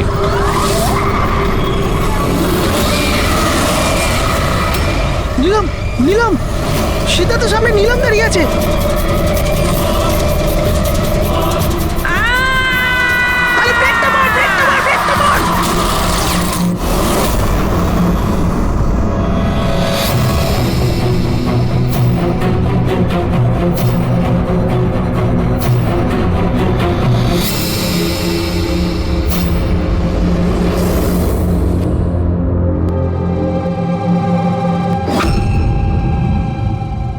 হোটেল থেকে এয়ারপোর্ট পৌঁছতে কমপক্ষে 2 ঘন্টা লাগে। ভেবে পাচ্ছি না এই তিনজনের 7 ঘন্টা কিভাবে লাগলো। আর স্যার এই ফুটেজগুলো নিয়ে কিছু করা হয়েছে। এই একটু পিছনে নাও তো পঙ্কজ, আর একটু পিছনে নাও যেখানে ডিসি চক ছিল। হ্যাঁ স্টপ, এখান থেকে চালাও। আর এটা পরের ফ্রেমে উঠাও। এই ফুটেজ এডিট করা হয়েছে স্যার, এডিট করা হয়েছে। পুলমি ব্রিজের দিকে যাওয়ার রাস্তার সমস্ত সিসিটিভি ফুটেজ তো আমরা চেক করেছি, নীলমের কার তো কোথাও দেখতেই পাইনি। আর যদি নীলম এই রাস্তা দিয়ে না যায় তাহলে ওর গাড়ি ওখানে ওই পুলমি ব্রিজের নিচে কি করে গেল? স্যার মনে হচ্ছে নীলামের সঙ্গে ওখানেই কিছু হয়েছিল, যেখান থেকে ফুটেজে গাড়িটা উধাও হয়েছে। পুলিশের রিপোর্ট অনুযায়ী নীলামের অ্যাক্সিডেন্ট হয়েছিল 25 তারিখ সকালে 4টে থেকে 5টার মধ্যে, মানে অ্যাক্সিডেন্টটা 24 তারিখ রাত্রে হয়েছিল।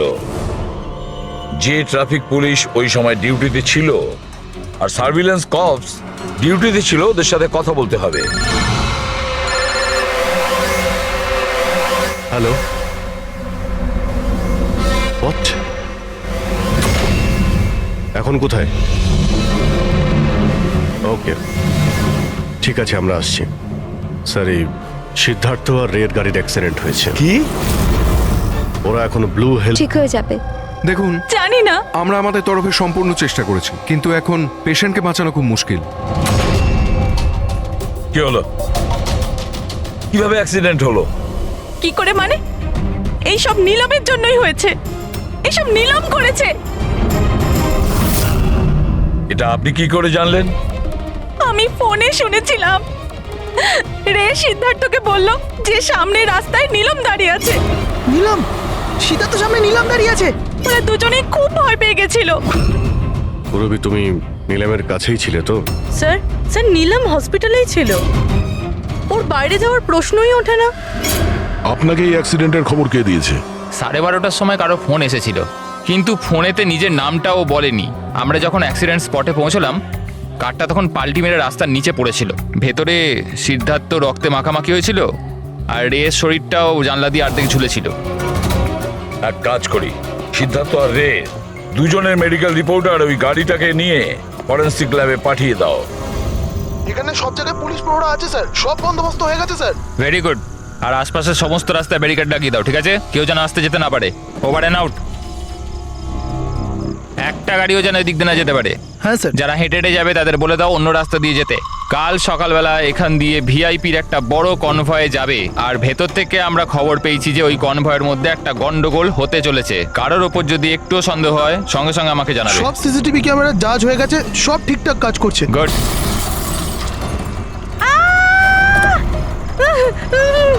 ও my god, oh my god, oh my god, oh my god, I am so sorry, I am so sorry. ওঠো ওঠো ওঠো ওঠো। আমি কিছু করিনি। Get up, get up, please get up.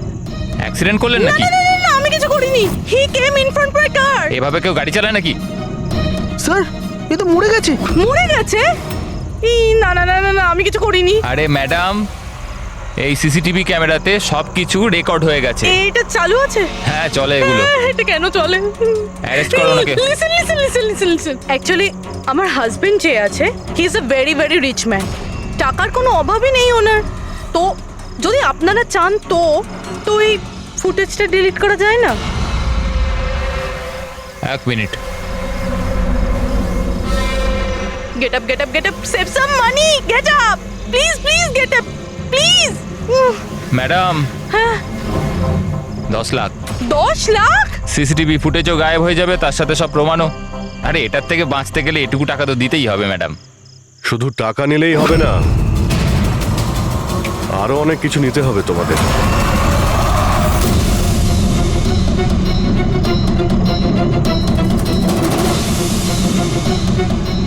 Sir তোমরা জানো তোমাদের ডিউটি আজকে এখানে কেন ছিল? কারণ আমরা জানতে চেয়েছিলাম যে 24শে জুলাই রাত এখানে কার ডিউটি ছিল আর কে টাকা নিয়ে অপরাধীদের ছেড়ে দিয়েছিল। তোমার মতো লোকের পুলিশে থাকার কোনো অধিকার নেই। এবার পরিষ্কার করে বলো সেই রাতে কি হয়েছিল? তাহলে তোমরাই কি ওই সার্ভেলেন্সের ফিল্মটা এডিট করেছিলে? স্যার ওরা বড্ড প্রেশার দিচ্ছিল। আরে ওরা বড় বড় বিজনেসম্যান, স্যার ওদের হাত অনেক ওপর অবধি। চুপ করো, পরিষ্কার করে বলো কি হয়েছিল। স্যার ওই রাত্রির প্রায় 2:30টার সময় বিক্রম, রে আর সিদ্ধার্থর গাড়িটা নীলমের গাড়িটাকে ধাক্কা মারে। আর ওই ওদের মনে হলো যে মেয়েটা মরে গেছে। ওরা বড্ড ঘাবড়ে গেছিল স্যার। ওরা শুধু আমাদেরকে এটুকুই করতে বলেছিল যে এই সিসিটিভি ফুটেজের ওদের অংশটুকু যেন আমরা বাদ দিয়ে দিই, বাকি মেয়েটা আর ওই গাড়িটার ব্যবস্থা ওরা নিজেরাই করে নিতে পারবো বলেছিল। স্যার সেই জন্য নীলম প্রতিশোধ নিচ্ছে। যখন ওর অ্যাক্সিডেন্ট হয় এরা তিনজন ওকে এখানেই ফেলে গেছিল। নিলাম নয়, অন্য কেউ, যে রে, সিদ্ধার্থ আর বিক্রান্তের উপরে প্রতিশোধ নিচ্ছে।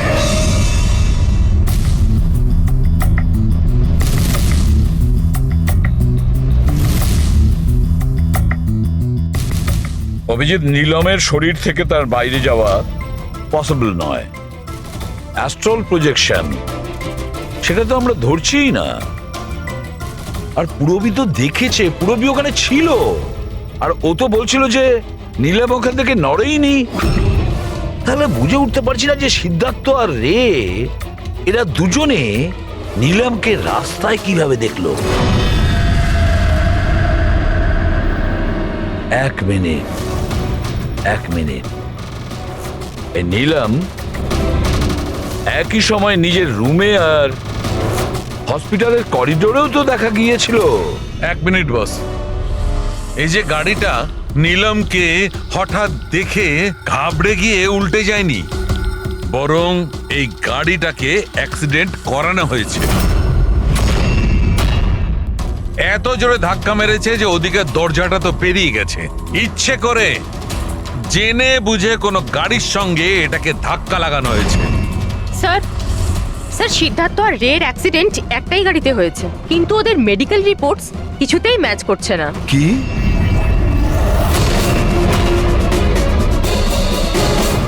হ্যাঁ বস,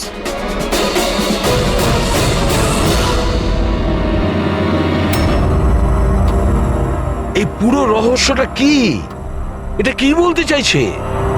ফিঙ্গারপ্রিন্টস আর ফুটপ্রিন্টস ম্যাচ করা, দুটোই তো অ্যাক্সিডেন্ট। আর সারিকা বলছে যে সিদ্ধার্থ আর রের মেডিকেল রিপোর্ট ম্যাচ করছে না।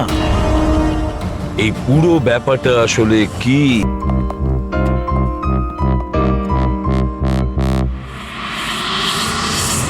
যে বিক্রমকে খুন করেছে আর সিদ্ধার্থ আর রের এই অবস্থা করেছে, এই সব কাজ নীলামের নয়, অন্য কারোর।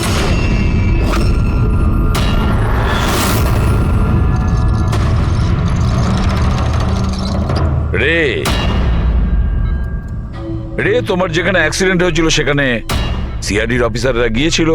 আর তাছাড়া তোমার গাড়ির কন্ডিশন আর তোমাদের মেডিকেল রিপোর্টও চেক করা হয়েছে। ওটা খুব সাংঘাতিক অ্যাক্সিডেন্ট হয়েছিল। দেখো সিদ্ধার্থর কিরকম অবস্থা। কিন্তু একটা জিনিস দেখে ভালো লাগছে, এত বড় অ্যাক্সিডেন্ট, এত সাংঘাতিক অ্যাক্সিডেন্ট যেখানে সিদ্ধার্থর এরকম অবস্থা, সেখানে তোমার তো শুধু এত সামান্য আঘাতটা লেগেছে কিভাবে? আচ্ছা, এই অ্যাক্সিডেন্টটা হলো কিভাবে? আসলে ওই আমি রাস্তাতে আমি নীলমকে দেখেছি, আর এই কথাটাই আমি সিদ্ধার্থকে বলেছি। ওই ভয় পেয়ে গাড়ি টার্ন করতে গেল, গাড়ি স্পিডে ছিল তো কন্ট্রোল হলো না, আর গাড়ি উল্টে গেল। না না না না না, মিথ্যে কথা বলছো তুমি। তোমার গাড়ি উল্টে যায়নি, অন্য গাড়ি এসে তোমাকে ধাক্কা মারে।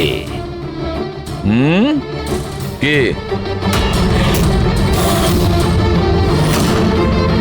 হ্যাঁ স্যার, সিদ্ধার্থকে মারার প্ল্যান আমিই করেছিলাম, আর এতে ভূমি আমাকে সাহায্য করেছিল।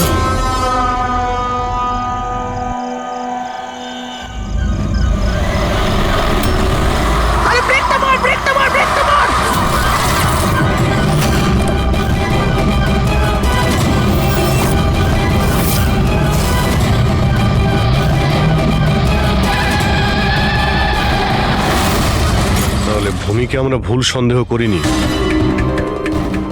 আর নিলামের হলোগ্রাম ওটাও তুমি বানিয়েছিলে, তাই তো? নিলাম একই সময় নিজের রুমে আর হসপিটালের করিডোরেও তো দেখা গিয়েছিল। এটা শুধু একটা কারণেই ঘটতে পারে, শুধু একটা কারণে। 3D হলোগ্রাম মানে নিলাম ছিল না, নিলামের ফটো ছিল। হ্যাঁ স্যার, ওই হলোগ্রাম আমি বানিয়েছিলাম, কিন্তু নীলমকে এই অবস্থায় পৌঁছানোর দায়ী আমি নই স্যার।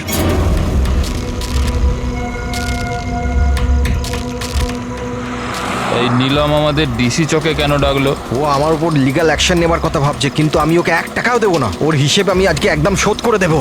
আরে কি করছিস বিক্রম? ও বন্ধু আরে আমাদের। উড়িয়ে দে এটাকে বিক্রম। আরে সেটা তো তুই চুপ করে বস না। না বিক্রম, না না না বিক্রম। আমি বিক্রমকে আটকানোর চেষ্টা করেছিলাম, কিন্তু স্যার বিক্রম আমার একটা কথাও শুনলো না। আমি নীলমকে বাঁচাতে চাইছিলাম স্যার, ওকে হেল্প করতে চাইছিলাম, কিন্তু এই দুজনে আমাকে কিছু করতে দেয়নি। ও আমাদের বন্ধু ছিল স্যার, কিন্তু আমিও টাকার লোভে পড়ে গিয়ে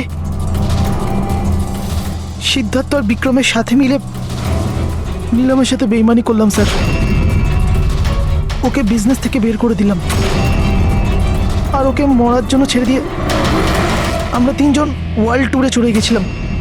কিন্তু স্যার যখনই আমরা ফিরে এলাম, তখন থেকে আমি বুঝতে পারলাম যে সিদ্ধার্থ আর বিক্রম মিলে আমাকেও এই বিজনেসের পার্টনারশিপ থেকে বাইরে বের করে দিতে চাইছে। কিন্তু এর আগে এই দুজন নীলমের মতো আমার সাথেও বেইমানি করে। আমি এই দুজনকে আমার রাস্তা থেকে সরানোর প্ল্যান করলাম, আর নীলমের সাহায্য নিয়ে ওদেরকে ভয় পাওয়াতে শুরু করি। তাহলে এই বাংলোতে ছুটি কাটানোর আইডিয়া তোমারই ছিল? হ্যাঁ, ওখানে আমি দুজনকে রেখেও ছিলাম বিক্রমকে মারার জন্য। আমি যা করেছি আমার আফসোস নেই স্যার। নীলমের এই অবস্থাতে আমার পরিচয় গোপন করে ওকে টাকা দিয়ে সাহায্য করছিলাম। জেল যাওয়ার পর এটাই চাইবো যে ওর চিকিৎসা যেন কিছু কম না হয়। আর ভূমি আমার অফিসে কাজ করতো স্যার, এই জন্য আমি জানতাম যে ও আমার সঙ্গ দেবে, আর আমি ভূমিকে ব্যবহার করেছি নীলমের 3D হলোগ্রাম লাগানোর জন্য।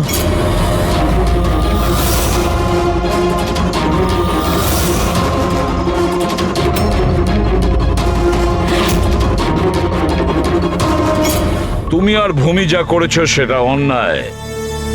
আইন তোমাদের কোনোদিন ক্ষমা করবে না, কঠোরতম শাস্তি হবে তোমাদের।